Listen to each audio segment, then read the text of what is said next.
First of all, I want to apologise for not being here in the earlier part of the day because I was at the hospital all day having some nuclear medicine, they called it. It's a newfangled thing, and I would warn anybody.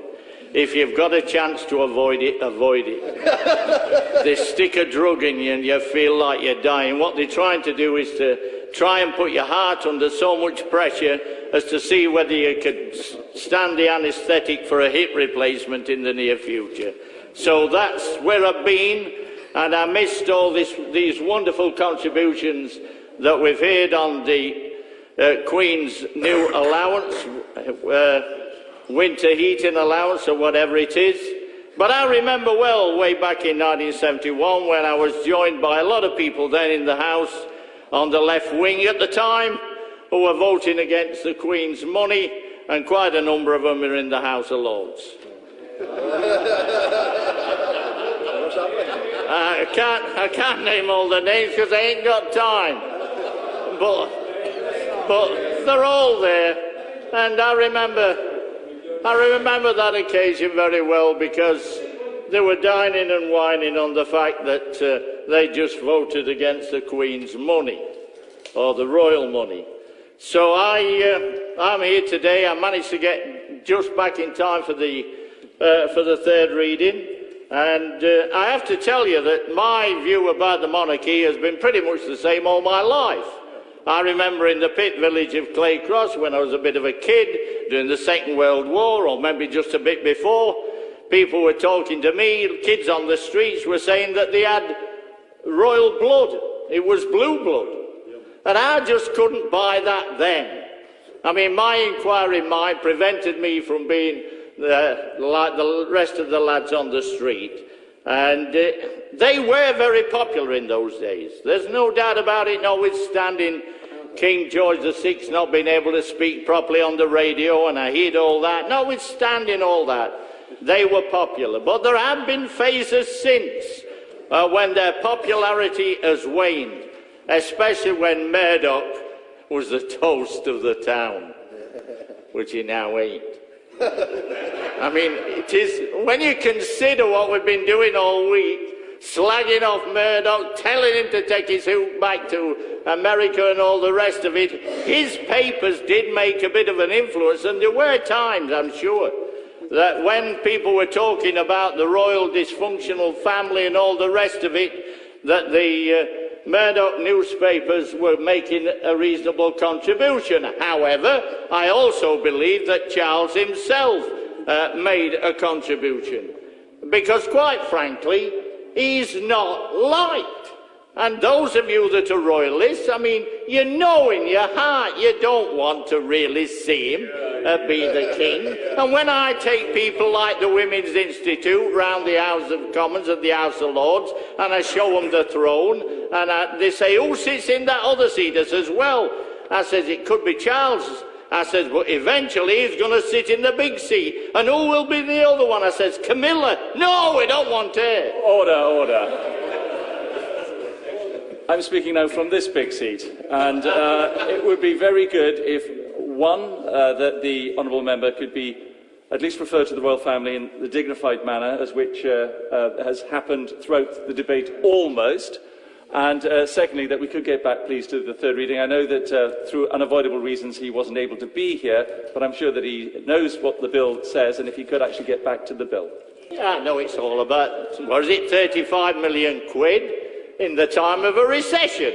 And I mean, people out there, notwithstanding anybody else telling them, the truth is, irrespective of this debate, they'll be saying, here we are, we've got a pay freeze, inflation's going through the roof, the energy prices are going up, welfare reform, they're cutting disability allowance, 3,000 blind and disabled people march through London for the money, and yet on one given day they're able to find the money for the royal family. So, to go back chronologically to my story about the royal family, as I say, in the early days, a bit of a kid, but then I got elected to Claycross Council, and by some, I don't know what happened, but I finished up with a big package when I became chairman of the council, and it was an invite to the Royal Garden Party.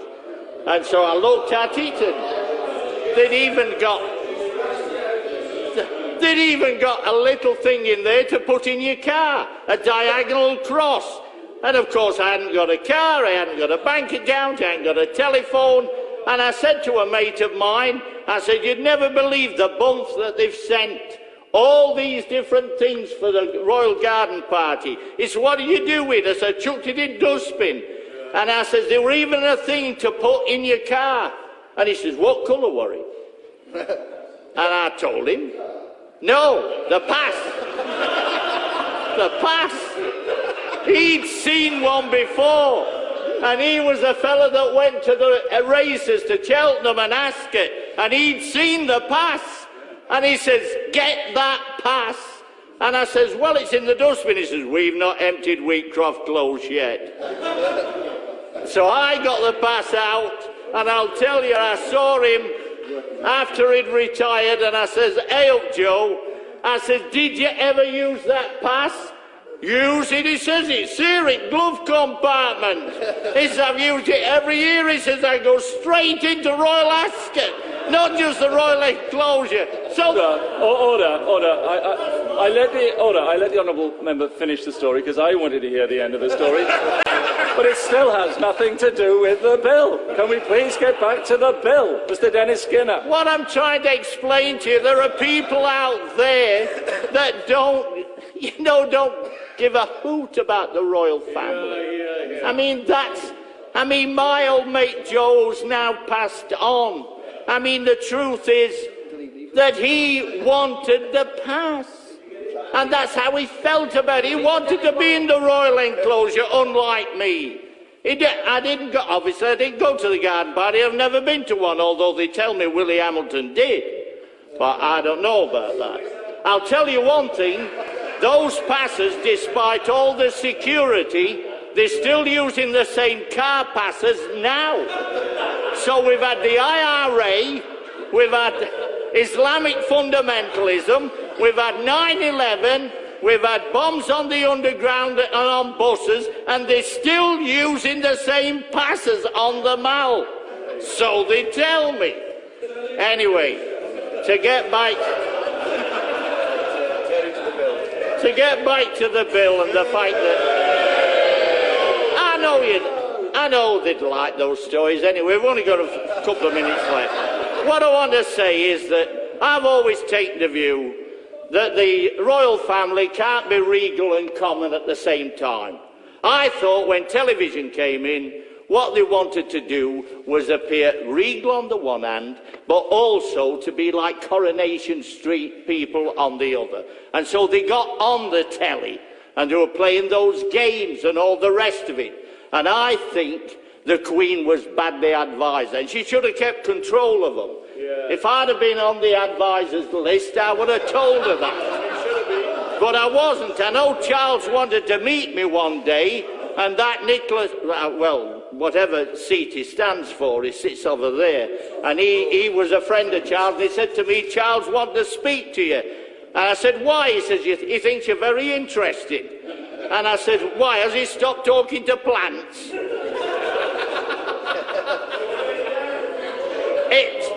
It's a friendly remark. Anyway, I believe that at that time, support waned quite remarkably. I think it's a little bit higher now, but I still believe it's not the 90-odd% that some people imagine. It's more like 60-40 or something like that. And I don't accept either that the Queen doesn't have powers.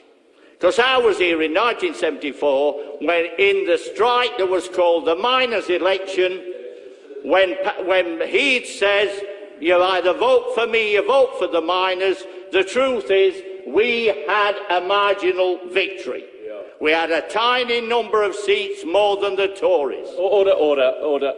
This is going to come as a great disappointment to you, Mr. Skinner, but you can't talk this bill out. Because at 6 o'clock I'm going to put the question. So if you could now refer specifically to the bill, we would be grateful. Mr. Skinner. Yeah, I know I talked out several several bills in the past, but I did it by moving a writ for Brecon and Radnor, Richmond and all the rest of it, but now you've stopped me doing it. What I have to say to you is, here we are at the time of welfare reform, well, a time of inflation and all the rest of it. Suddenly, on one day, the House of Commons changes its whole attitude. It says we've got enough money, the royal family need more in able to live, and what do? They vote for it. Well, if I can find another teller, I'll be voting against. Thank you very much.